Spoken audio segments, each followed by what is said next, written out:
in today's episode, we're going to be talking about how to take your worst Google review and turn it into your best Google review. And you might say that's not possible. It is 100% possible. And in fact, there's a lot of studies on this that when you have all good reviews and no negative reviews, it actually is less impactful. It's less trustworthy than if you have a couple bad reviews in there. But it's not just about having bad reviews, because we all have bad reviews, right? Drop down in the comment if you've ever got a bad review before. I've gotten bad reviews before. And so it's not about not having bad reviews. We all have bad reviews. It's about how we respond to those bad reviews. Now, at the end of the show, I'm going to give you a PDF that literally gives you step-by-step how to do this.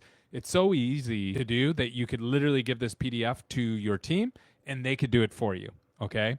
Now, before I give you that, though, it's important that you understand how this works. It's not as simple as good reviews and bad reviews. So what has happened, we have become hyper-focused on Google reviews and reviews everywhere. And so there's hundreds and hundreds and hundreds of reviews on every single platform. So it kind of gets overwhelming when somebody has 1,000 Google reviews. And you know this because you go to, like, let's say Amazon, and you're looking for a product, and the product has 5,000 Google reviews, or 5,000 reviews on Amazon, I should say. And you kind of look at it, and you're kind of like, okay, what does that exactly mean, right? So we've been over-reviewed, but we still want the reviews because it does point us in a certain direction.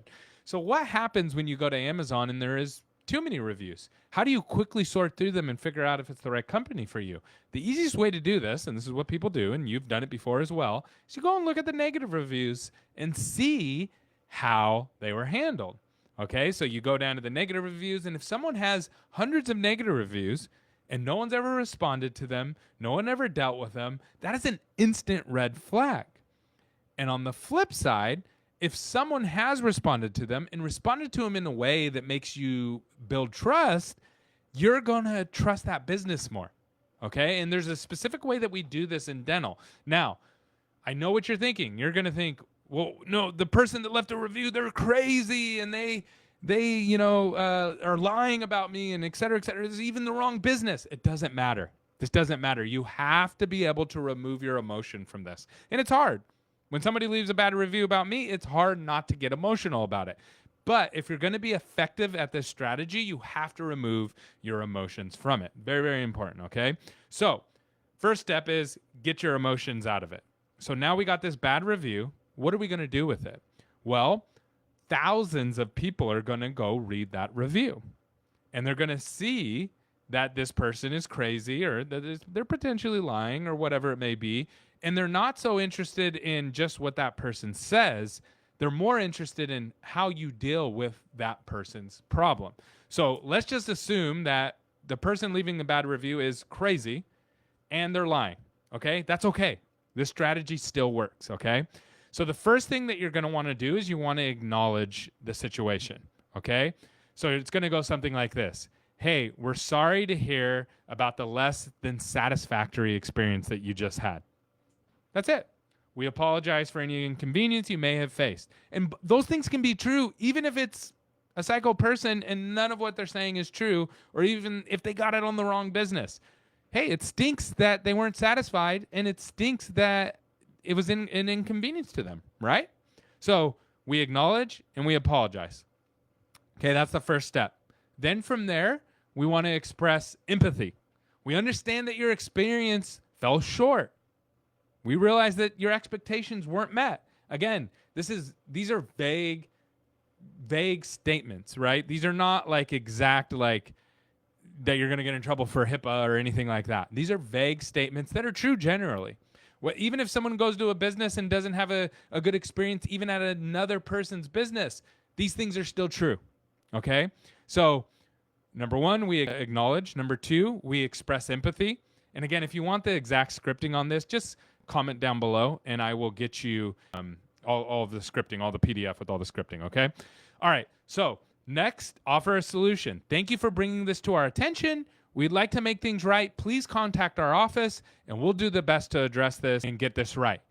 And it's really, really important here, and this actually isn't in the PDF, so grab this.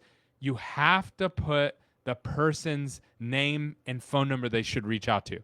Be specific, okay? Be really, really specific. Okay, you're going to reach out to Susan at this number. She's going to take care of you. She's the office manager. She's aware of your situation, and she's going to help you out. And here's what happens when you do that.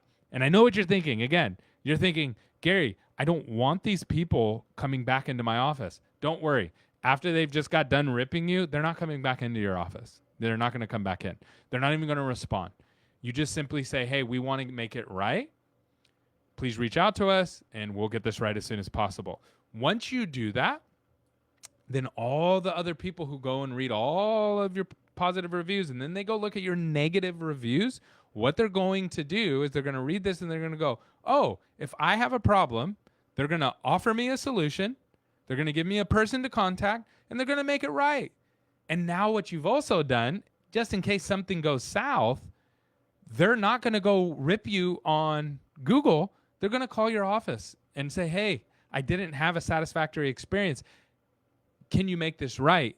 And so now you've just prevented them from going and leaving a negative review in the future. So again, if you want this in a PDF, if you want all this scripting so you can just give it to your team, comment down below. We'll get that to you. And that's how you turn your worst review into your best review. I hope you have a good day. And thanks for tuning in. I'll see you tomorrow.